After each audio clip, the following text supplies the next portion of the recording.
Oh no. Okay.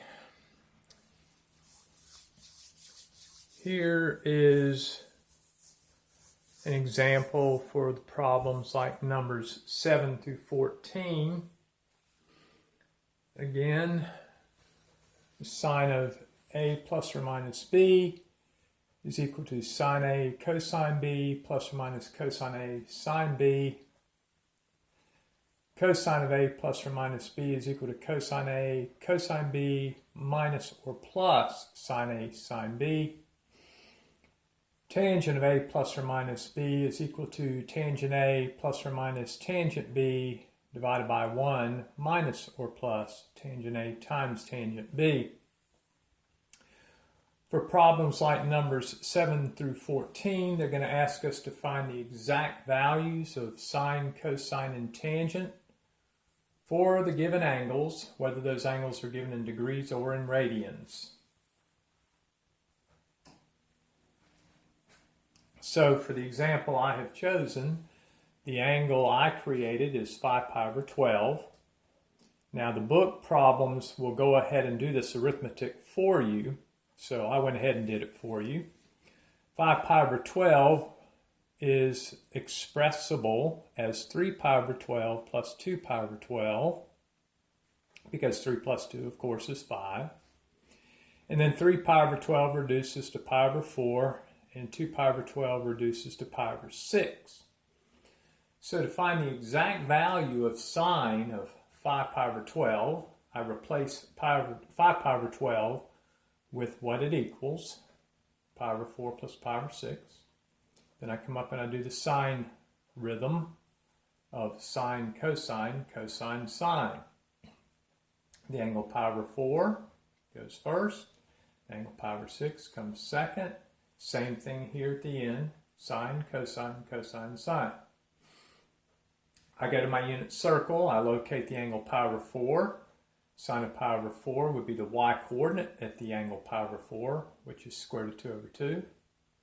The cosine of pi over 6 is me going to the angle pi over 6 on the unit circle and finding the x-coordinate.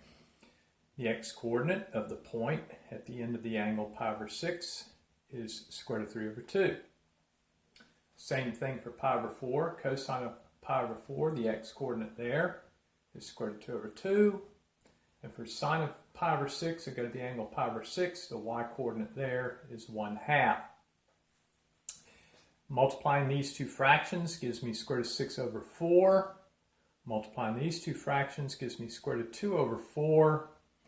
Both now have denominators 4, so I factor 1/4, leaving me to just add the resulting numerators, square root of 6 added to square root of 2. And that's how you do sine of 5 pi over 12. To do cosine of 5 pi over 12, same thing. We replace 5 pi over 12 with pi over 4 plus pi over 6. Then we do the cosine song.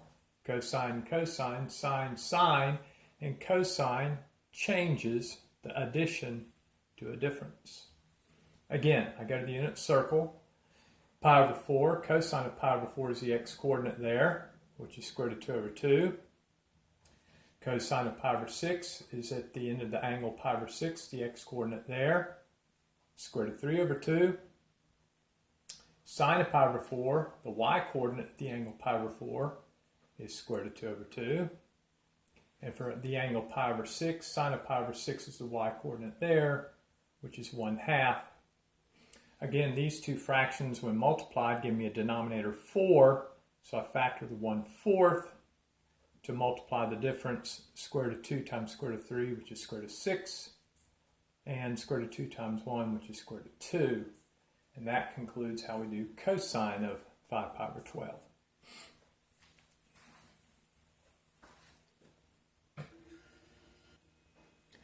And to complete the problem, they're asking me to do tangent of 5 pi over 12 as well. So again, I remind you 5 pi over 12 is 3 pi over 12 plus 2 pi over 12, which reduces to pi over 4 plus pi over 6. So to do tangent of 5 pi over 12, we do tangent of pi over 4 plus pi over 6, and we follow our identity for the sum. And we have tangent pi over 4 plus tangent pi over 6 for the numerator. And for the denominator, it would be 1 minus the product of tangent pi over 4 times tangent pi over 6. Go to the circle. Tangent is y-coordinate divided by x-coordinate at pi over 4. That would be square root of 2 over 2 over square root of 2 over 2, which is 1. At the angle pi over 6, tangent's y-coordinate over x-coordinate. The y-coordinate at pi over 6 is 1/2. The x-coordinate at pi over 6 is square root of 3 over 2. The denominator is simply the same thing but 1 minus, and then the product of these two. So tangent pi over 4 is 1. Tangent pi over 6 is the same as it was up here.